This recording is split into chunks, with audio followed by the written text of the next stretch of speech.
Salve galera do Minuto de Farmacologia, como vão? Tudo bem? Espero que sim.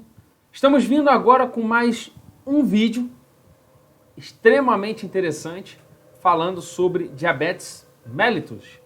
Então vou falar um pouco de fisiologia pancreática, secreção de insulina e a própria diabetes mellitus. Vem comigo, vamos aprender, hein, galera? Vamos lá, vem vinheta.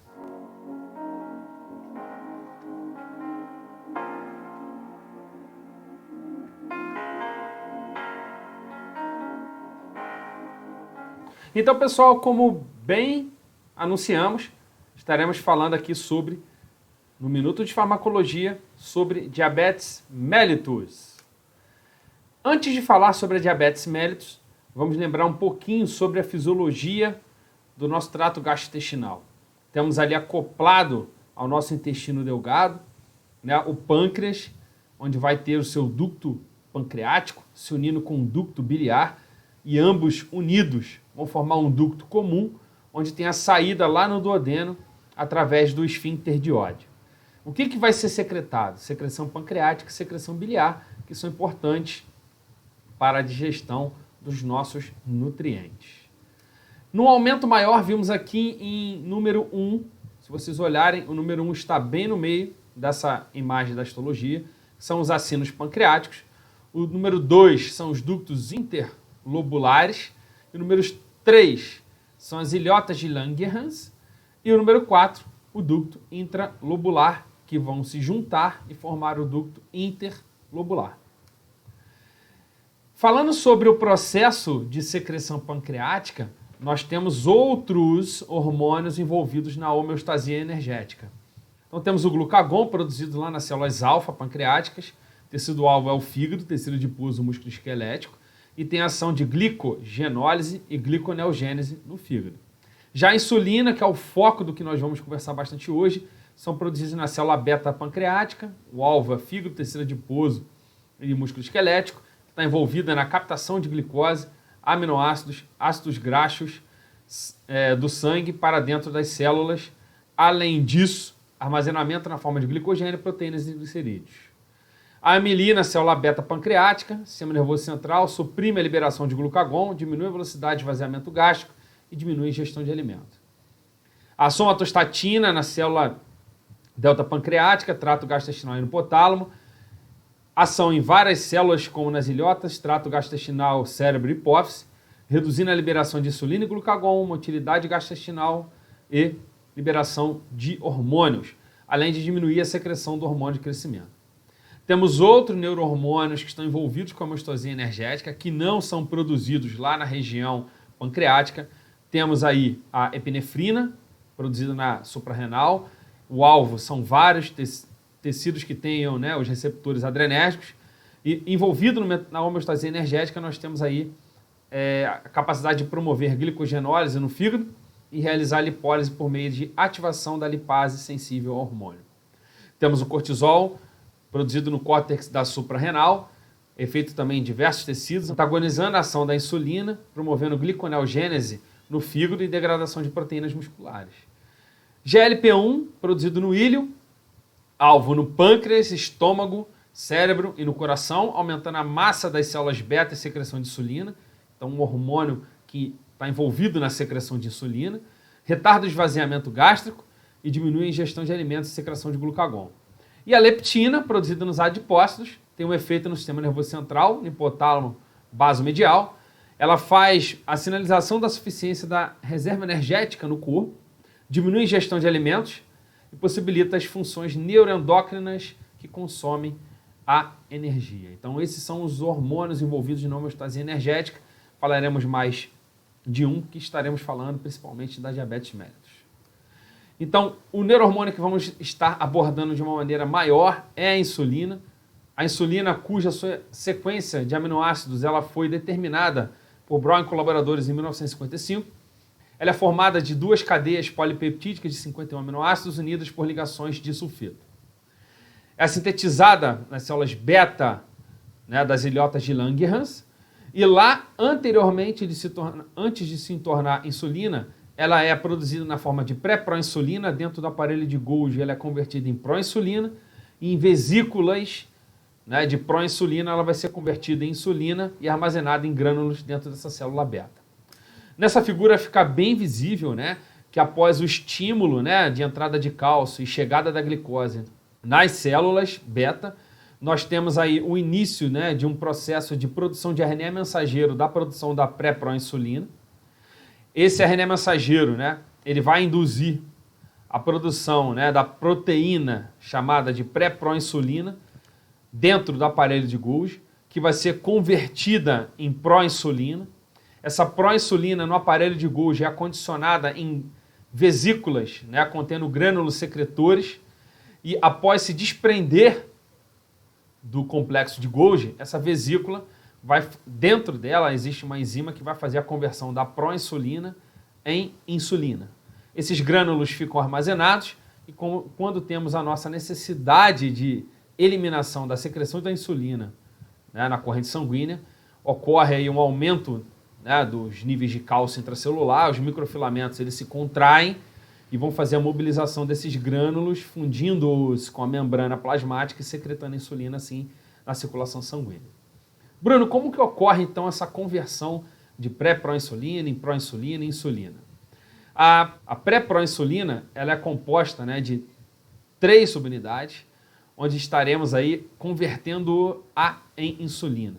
Temos aqui então peptídeo C, a cadeia alfa e a cadeia beta. A estrutura da nossa insulina humana ela é composta na cadeia alfa, né, de 21 aminoácidos, a cadeia beta de 31, totalizando assim 51 aminoácidos, e ambas são conectadas por pontes de sulfeto que ocorrem entre os resíduos de cisteína, da cadeia alfa e da cadeia beta, além de a molécula de proinsulina ter a presença desse peptídeo C, que tem 31 aminoácidos, que é removido após a proteólise dentro da vesícula, após se desprender do complexo de Golgi, a retirada desse peptídeo C. Então, vendo de uma maneira geral, a nossa pré-proinsulina é a figura de cima, ela tem uma região, né, N-terminal, tem a cadeia beta, cadeia alfa e a cadeia C, que é o peptídeo C. Inicialmente, a conversão da pré-proinsulina em proinsulina, a gente tem a perda daquela sequência N-terminal. A proinsulina para insulina, a gente tem a perda dessa cadeia C, que é o nosso peptídeo C. E aí temos, no final, a nossa insulina composta somente de 51 aminoácidos da cadeia alfa e da cadeia beta ligadas através de pontes de sulfeto nos resíduos de cisteína de cada um tipo de cadeia. Essa insulina ela vai ser secretada como, Bruno? Fisiologicamente, em torno de 50 a 100 microunidades por ml, onde chega em torno de concentração de 12 microunidades na circulação sistêmica. Ela tem uma meia-vida de 6 minutos em média. Então, ela é secretada através de pulsos. Então, continuamente a insulina é secretada. O seu metabolismo ele é feito no fígado, no sistema renal e no sistema muscular através de proteases. Como que eu vou ter a regulação da secreção dessa insulina, Bruno? A secreção da insulina é aumentada por glicose, aminoácidos, secretina e glucagon, inibida pelo jejum e o trauma.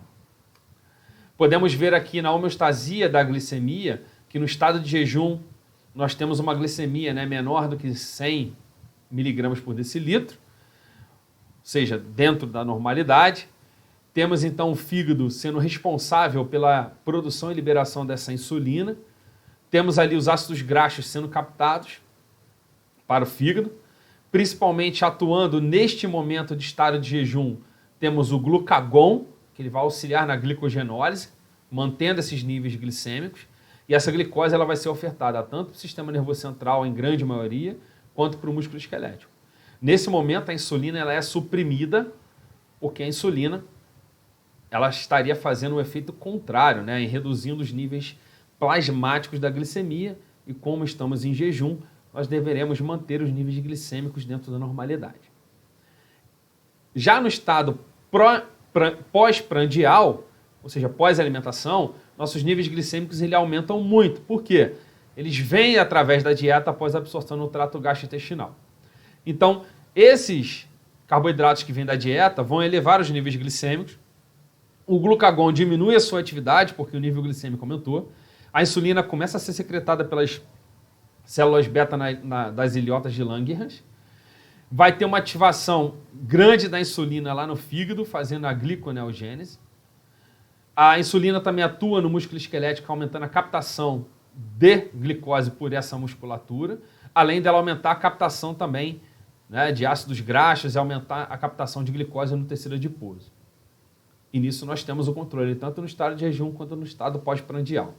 O problema, né, que nós temos é quando esse controle se perde. Então, nessa figura aqui fica até um pouco melhor de enxergar a glicose, aminoácido, ácido graxo vindo do alimento ingerido, chegando no sangue. Todos eles, se vocês observarem, têm um sinal de mais, ou seja, vão estar estimulando a secreção de insulina pela célula beta, e aí a seta ali fica grossa da insulina, e junto com a insulina tem a secreção de amilina. E vimos já qual é a função da amilina. Os hormônios do trato gastrointestinal, como o GLP-1, ele também induz a célula beta à liberação de insulina. Os nervos parasimpáticos também estimulam a liberação dessa insulina. E o glucagon, junto lá com produzido na célula A, estimula a produção de insulina pela célula beta. Isso tudo devido à nossa alimentação. Temos também vias de contrarregulação. A própria insulina que é secretada, quando seus níveis plasmáticos aumentam, ela inibe a própria secreção na célula beta. Temos também a somatostatina, produzida na célula delta, que vai inibir a célula beta, a célula beta na produção de insulina e a célula A na produção de glucagon, e os nervos simpáticos que vão estar diminuindo aí a secreção de insulina. Como vimos no trauma, né, temos um aumento da atividade adrenérgica, tem uma redução da secreção de insulina. Então essa secreção de insulina, após, né, a indução dela, o que acontece dentro das células beta do pâncreas? A glicose ela vai ser captada através de um transportador chamado de GLUT2. Dentro da célula, essa glicose sofre o nosso metabolismo aeróbico normalmente, vai produzir o ATP. O ATP em grande quantidade dentro da célula beta diminui a atividade do canal de potássio sensível ao ATP.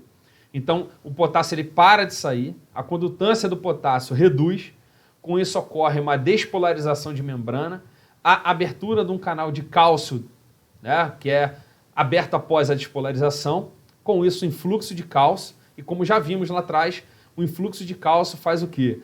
A ativação dos microfilamentos e as vesículas contendo insulina conseguem se fundir com a membrana e a insulina é secretada. Essa secreção, como eu disse anteriormente, é feita a cada pulsos, né? Esses pulsos são de 15 a 30 minutos.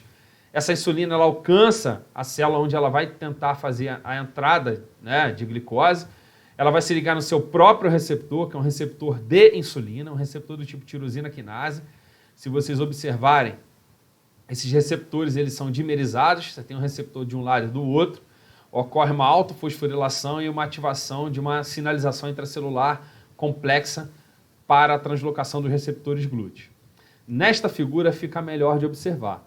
Então, se observarmos lá na esquerda a insulina, ela vai se ligar nos receptores dela, específico, ocorre uma autofosforilação e essa insulina ela vai estimular diversas atividades dentro da célula, como, por exemplo, ativação da via, né, da MAP quinase, onde vai estar influenciando ali em crescimento, diferenciação e sobrevida celular, vias, né, da PI3 quinase, que também atua no crescimento, síntese proteica e síntese de glicogênio, e temos outras vias que vão sinalizar a translocação do receptor GLUT4, esse receptor que vai ser secretado em grande quantidade na presença da insulina, e a insulina promove a translocação, ou seja, a movimentação desse transportador de glicose para a membrana e, com isso, a abertura desse transportador e a entrada da glicose para a atividade de vias metabólicas.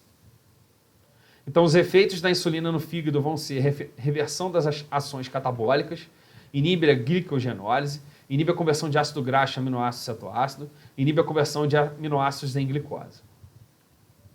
Ações anabólicas, induz a glicogênio sintase, aumenta a síntese de triglicerídeos e formação de lipoproteínas de baixa densidade, como a VLDL.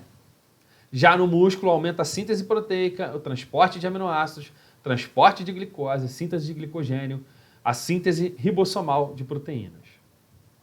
Já no tecido adiposo, o armazenamento de triglicerídeos, ativa a lipoproteína lipase, né, que tem ação em lipoproteínas, né, e a captação de triglicerídeos, aumenta o transporte de glicose através do glicerol fosfato, esterificação de ácido graxo e inibe a lipase intracelular. Com isso, nós temos essa movimentação da insulina atuando menos no estado de jejum e muito mais no estado pós-prandial, onde ela vai desenvolver essas atividades, tanto hepática, tanto no tecido adiposo, quanto no músculo esquelético. Então, o desequilíbrio nessa homeostasia glicêmica que nós vamos estar desenvolvendo, né, a nossa diabetes mellitus. Porém, nem sempre ocorre o aparecimento, né, da elevação dos níveis glicêmicos devido ao desequilíbrio da homeostasia. Temos aí medicamentos que podem estar envolvendo alterações dos níveis glicêmicos. Então, medicamentos que podem induzir uma hipoglicemia.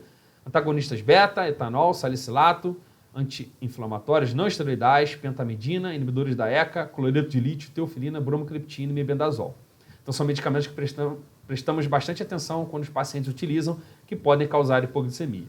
E medicamentos que causam hiperglicemia, como glicocorticoides, antipsicóticos, antiprotease, agonistas beta, diuréticos, idantoínas, opioides, diazóxido, ácido nicotínico, pentamidina, epinefrina, interferon, né, anfotericina B, asparaginase, acamprosato, basiliximab e hormônios tiroidianos, todos eles vão estar aumentando aí os níveis glicêmicos. Então, tanto por medicamentos quanto por descontrole da homeostasia, nós podemos ter a perda, né, dos níveis normais glicêmicos. E com isso, a caracterização da diabetes mellitus. A diabetes mellitus é uma doença, né, que ela tem uma incidência muito grande no mundo inteiro. A diabetes mellitus tem uma prevalência, né, no mundo em torno de 422 milhões de adultos, ou seja, quase 10% da população mundial. Em 2015, mais de 500 mil do número de crianças com diabetes tipo 1 foram diagnosticadas pela primeira vez. Ou seja, é uma doença, né, de grande atenção da saúde pública mundial, onde precisamos prestar bastante atenção mesmo a diversos tipos de pacientes. 1 em cada 11 pessoas tem diabetes, ela comete a maioria das vezes, né, homens. 215 milhões de homens têm a doença e 199 milhões são mulheres. E a estimativa é que em 2040 isso suba para 328 milhões em homens e 313 milhões em mulheres. Para vocês terem noção, gastos com diabetes em torno de 12% dos gastos globais, totalizando 673 bilhões de dólares. 1 entre 7 recém-nascidos são afetados pela diabetes gestacional. Então, extrema atenção à diabetes mellitus. Outros dados mostram, né, que a relação dos 10 países com o maior número de pessoas com diabetes é entre 20 e 79 anos, em relação ao intervalo de confiança, com projeção até 2045.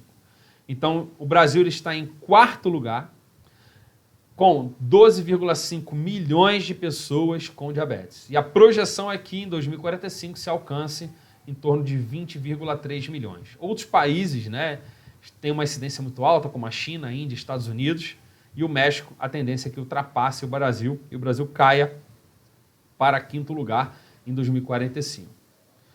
No mundo, né, nós temos aí uma incidência maior em homens do que mulheres, porém, no Brasil, acima de 20 anos, né, 18 milhões de pessoas são diabéticas e acima de 60 anos, 8,6 bilhões.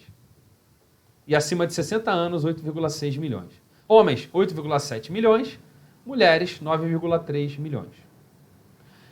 Quando comparamos entre as regiões do Brasil, observamos que há uma tendência maior, né, do desenvolvimento aí da diabetes em pacientes com mais de 60 anos na região norte e nordeste. Temos também uma incidência alta, né, na região norte e nordeste para indivíduos aí de 50 a 59 anos. Porém, a região centro-oeste é a que tem maior incidência entre 40 e 49 anos e de 30 a 39 anos fica uma média muito parecida e a região centro-oeste também totaliza a maior probabilidade de pacientes diabéticos de 0 a 29 anos. Podemos caracterizar a diabetes como, Bruno? Existem diagnósticos laboratoriais que podemos estar fazendo para analisar um paciente se ele está desenvolvendo diabetes. Então, de acordo com a Sociedade Brasileira de Diabetes, temos normoglicêmico, paciente que tem a glicemia normal, na glicose de jejum menos do que 100 microgramas por decilitro, pós 2 horas de sobrecarga de 75 gramas de glicose, é normal, 140 miligramas por decilitro, Glicose ao acaso, não se faz o teste. Hemoglobina glicada menos do que 5,7%. Pré-diabético, ou risco aumentado para diabetes. Glicose de jejum totalizando de 100 a 126 mg por decilitro. Após sobrecarga de glicose de 140 a 200 mg por decilitro. Hemoglobina glicada de 5,7 a 6,5%. Diabético já estabelecido. Glicemia de jejum maior que 126 mg por decilitro.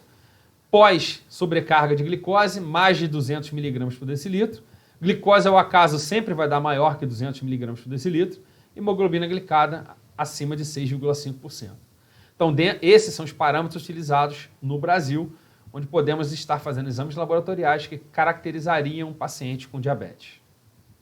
Então, nesse momento, o paciente com diabetes ele teria um aporte de glicose maior, fazendo uma necessidade de secreção maior de insulina. Classificando de maneira etiológica diabetes mellitus. Existem aí 4 tipos gerais de diabetes mellitus. Diabetes tipo 1, que é caracterizado em A e B. Tipo 1A, deficiência de insulina por perda de células beta por doenças autoimunes, né? E aí a gente caracteriza com exames laboratoriais. E temos do tipo 1B, deficiência de insulina de natureza idiopática. Tipo 2 é a perda progressiva da secreção de insulina combinada à resistência insulínica. Tipo 3, caracterizada como diabetes gestacional, né, que ocasiona durante a gestação. E tipo 4 são várias fontes que podem estar causando essa diabetes caracterizadas como tipo 4. Né? Pode ser monogênica, neonatal, por endocrinopatias, doenças do pâncreas exócrinas, infecções ou medicamentos enquadrariam em tipo 4. Então, diabetes tipo 1 é a falta de insulina, ela estaria causando aí, né, pela falta de insulina após a ingestão de alimentos, uma hiperglicemia.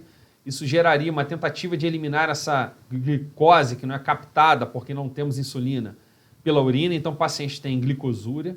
Essa glicosúria gera uma diurese osmótica, onde temos a perda de eletrólitos. Depressão de potássio vai causar hipotensão, choque e taquicardia. A perda dos eletrólitos também se enquadra em desidratação, que vai fechar o quadro de hipotensão, choque e taquicardia.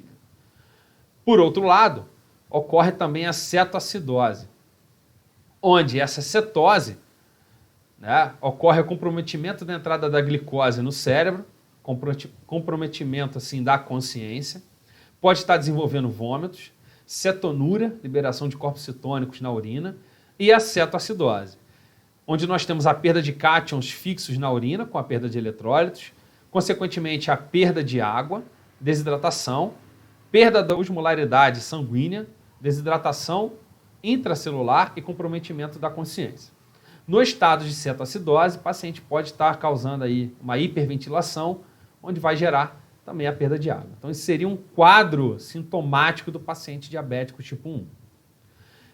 A diabetes tipo 1 ela é em torno de 5 a 10% dos casos, caracterizada pela falta da insulina, autoimune ou desconhecida. O início, que é a parte idiopática, geralmente se inicia na infância e adolescência, por isso chamado diabetes juvenil, e 30%, né, dos casos abrem sintomas após 35 anos. Então, diabetes tipo 2, ela é caracterizada pela resistência insulínica e uma supersecreção de insulina. Vemos na figura ao lado, né, onde temos ali uma fatia de bolo, a secreção de insulina e a célula captando a insulina por ter uma grande afinidade de receptores, que são essas bolinhas rosa. Do lado direito temos ali um paciente que tem uma dieta normal, que não é obeso, que tem uma secreção de insulina normal, com os receptores em quantidade normal. Já o paciente obeso, diabético, ele tem uma secreção de insulina alta, porém menos receptores. Por isso que se caracteriza a resistência insulínica. Então, diabetes tipo 2 acomete de 85% a 90% dos casos, né? Caracterizada por um hipoinsulinismo relativo, resistência da ação à insulina tecidual, muitas das vezes associada à obesidade visceral, maior de 40 anos, por isso chamada, né, também de diabetes, né, não juvenil, e 7 a 10% de diabetes tipo 2 podem evoluir para diabéticos tipo 1.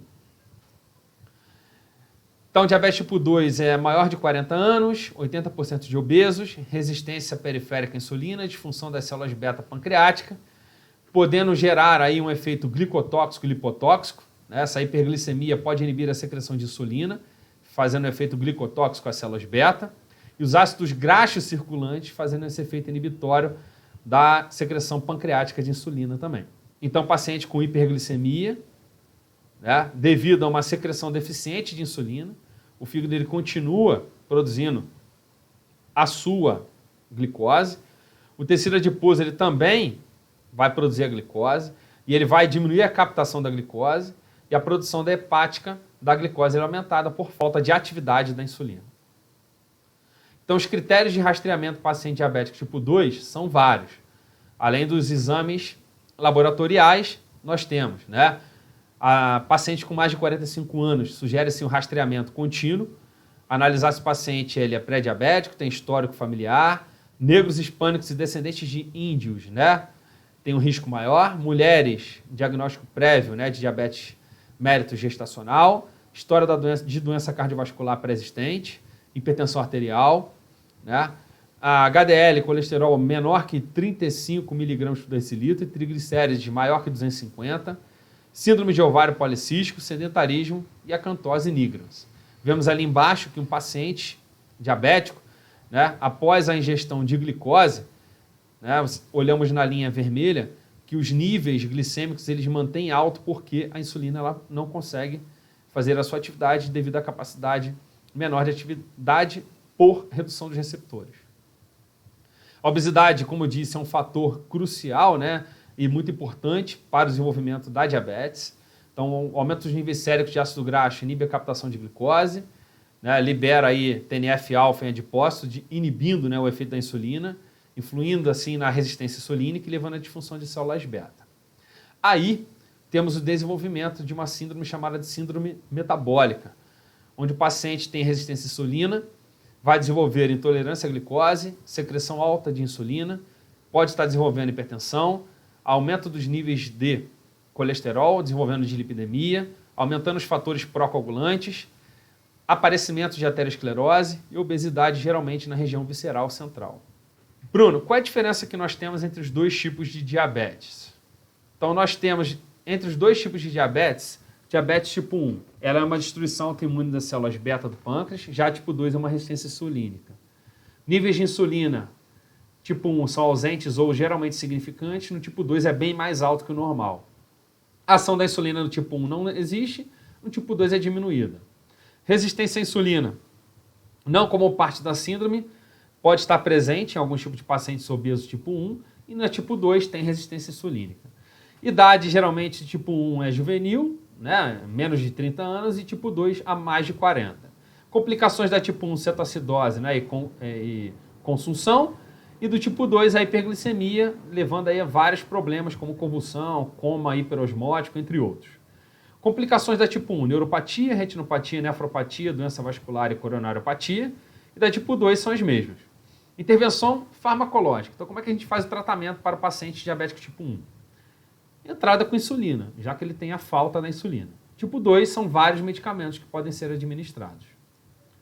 Outros tipos, né, como eu disse anteriormente, de diabetes podem ser causadas por diversas causas, como defeitos genéticos, pancreatite, síndrome de Cushing, acromegalia, feocromocitoma e por medicamentos. A diabetes mellitus gestacional geralmente se inicia na 24ª a 28ª semana de gestação.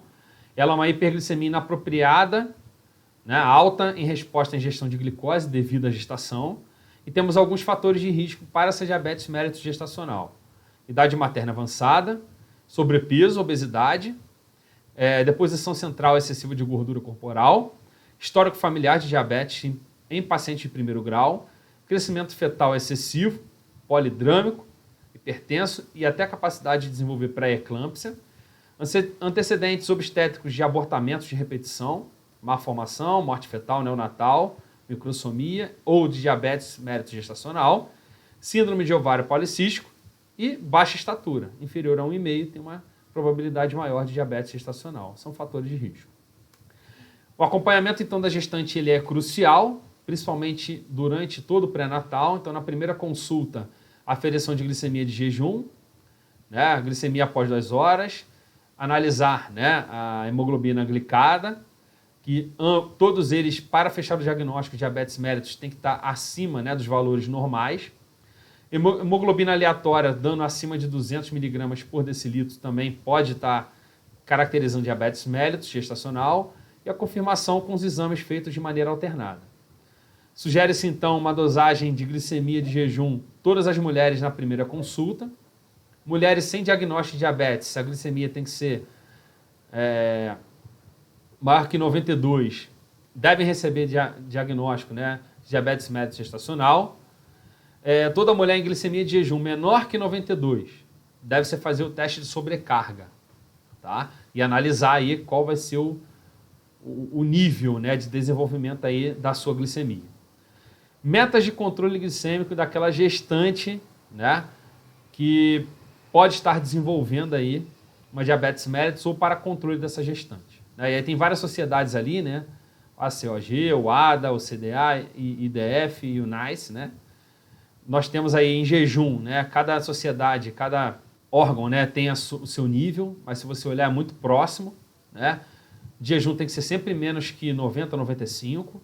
Após 1 hora, né, da ingestão de alimento tem que estar menos que 140, após 2 horas menos que 120. Qual o problema do desenvolvimento então da diabetes mellitus? Complicações dela. A principal causa de insuficiência renal terminal, a diabetes mellitus, aumenta de 2 a 4 vezes problemas cardiovasculares, maiores problemas de amputação, né, de membros, né, ou extremidade de membros por diabetes, e retinopatia também causando cegueira.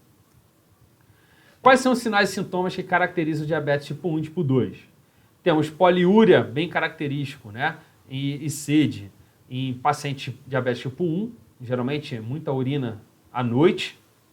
Fraqueza e fadiga em tipo 1. Polifagia com perda de peso em tipo 1. Já tipo 2 tem perda da acuidade visual, prurido vulvar, neuropatia periférica, e geralmente é assintomática. E enurese noturna é mais comum, diabético tipo 1. Aqui são alguns exemplos de lesões que podem ser geradas, né, pelo diabetes, então podem estar vindo a promoção de amputação de membros ou ali perda de dentes. Já vemos um paciente, né, diabético antes e depois de um tratamento odontológico, a diferença ela é gritante. Existem alguns programas, né, no Brasil, como o programa do pé diabético, que tem alguns panfletos que são extremamente interessantes, com orientações para a população para que se evite amputações. Além disso, é interessante fazer o controle rígido dos níveis glicêmicos, muitas das vezes sendo feitos por exames laboratoriais ou por aparelhos que são portáteis. A ideia desse controle glicêmico é a redução dos riscos de microangiopatia, retinopatia e diminuição dos riscos de nefropatia. Qual o objetivo, então, Bruno, de eu acompanhar um paciente e fazer um tratamento de diabetes mellitus? Primeira das coisas é o alívio dos sintomas, além de melhorar a qualidade de vida desse paciente. Em segundo caso, prevenir as complicações, que vimos que são muitas e realmente bem graves aos pacientes que têm diabetes mellitus. Além de fazer o tratamento medicamentoso com medicamentos para hiperglicemia. Além da terapia com medicamentos, é aconselhado a terapia não farmacológica, que é o quê? O paciente ele entra numa dieta com controle glicêmico e fazer atividade física regular. Temos aí, de acordo com a Sociedade Brasileira de Diabetes, né, um controle da dieta. Obviamente, esse plano nutricional deve ser acompanhado com um profissional nutricionista, mas se é recomendado uma ingesta de carboidratos de no máximo 60%, sacarose, né, de 5% a 10%, frutose não é recomendado, fibra alimentar 14 gramas a 20 gramas, né, por 1.000 quilocalorias, gordura total no máximo de 35%, proteína no máximo de 20%.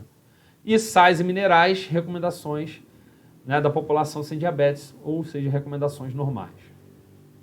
Já o exercício é interessante o acompanhamento com um profissional de educação física, onde a ideia é melhorar o condicionamento cardiorrespiratório, melhorar o perfil lipídico, qualidade de vida, reduzir o estresse e aumentar a sensibilidade à insulina a nível periférico. Além de lembrarmos que o exercício ele não substitui o uso da insulina.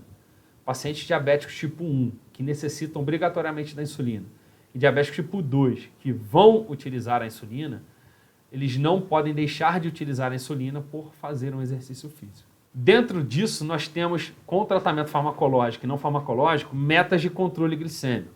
Então, na primeira tabela, são metas de controle metabólico de acordo com as sociedades. Então, a glicemia pré-prandial, antes da alimentação, tem que ficar entre 80 e 30, através do pessoal do ADA, né? Menos 115, pessoal do IDF, a ACE menos de 100, de 10, e a Sociedade Brasileira menos de 100. Pós-prandial, segue ali o ADA menos 180, IDF menos 160, a ACE menos 140, e a Sociedade Brasileira menos 160. Hemoglobina glicada, o ADA menos que 7%, IDF também, Sociedade Brasileira também, e o ACE menos que 6,5%. Já quando analisamos o objetivo glicêmico para indivíduos com ou sem diabetes tipo 1, temos ali em jejum, sem diabetes, o paciente tem que ficar entre 65 e 100 microgramas por decilitro. Pós-prandial, paciente sem diabetes, de 80 a 126. Ao deitar, de 80 a 100. E na madrugada, de 65 a 100. Pacientes e crianças, que são crianças e adolescentes com diabetes tipo 1. Né? Em jejum, de 70 a 145 miligramas por decilitro. Pós-alimentação, de 90 a 180. Ao deitar, de 120 a 180. E na madrugada, de 80 a 162. E adultos, em jejum de 70 a 130 e menos 180 pós-prandial. Com isso, nós temos o uso de alguns medicamentos para se fazer o controle da diabetes, tanto tipo 1 quanto tipo 2. Lembrando, o paciente diabetes tipo 1 ele precisa fazer dieta e o uso obrigatório da insulina, e aí ele vai fazer um monitoramento constante do controle glicêmico, da dieta, monitoramento com o aparelho portátil, para se manter controlado. Paciente diabetes tipo 2 tem dieta e exercício. Muitas das vezes ele controla. Na maioria das vezes, quando o paciente é pré-diabético, ele consegue reverter isso com dieta e exercício. Porém, quando não controla com dieta e exercício, vai se analisar o quadro dele. Paciente leve não complicado, bem nutrido e obeso, vai utilizar medicamento da classe biguanida, que pode ser controlada. Ou ele pode ter hiperglicemia pós-prandial, e ele vai estar utilizando aí, então, análogos da meglitinida, que pode ser controlado. Pode estar utilizando também sulfonilureia, que pode ser controlado. Porém, em todos os casos, quando nós não temos o controle desse paciente leve, não complicado, bem nutrido com a monoterapia, vai ser feita a associação terapêutica. Então, de 2 medicamentos ou 3 medicamentos ali para se controlar essa hiperglicemia. Se mesmo assim não se controlar, esse paciente diabético tipo 2, ele vai fazer o uso da insulina junto com uma biguanida. Já se esse paciente diabético tipo 2, grave, peso corporal baixo, normal, com complicações, ou gestante, ou tem uma infecção ou cirurgia, ele não vai usar os medicamentos orais, mas sim a insulina. E na maioria das vezes nós temos o controle. Bem, pessoal, espero que tenham aprendido bastante aí sobre diabetes mellitus, os tipos diferentes, e também um início de uma ideia de tratamento farmacológico, né? Continue nos acompanhando, clica aí no sininho, dá um like, faz comentário, isso contribui para o canal crescer. Continue conosco, divulgue, isso é importante trazer informação para a população toda, para profissionais de saúde, em formação e profissionais de saúde já formados. Vem conosco, Minutos de Farmacologia está crescendo cada vez mais por conta de vocês. Muito obrigado e até a próxima.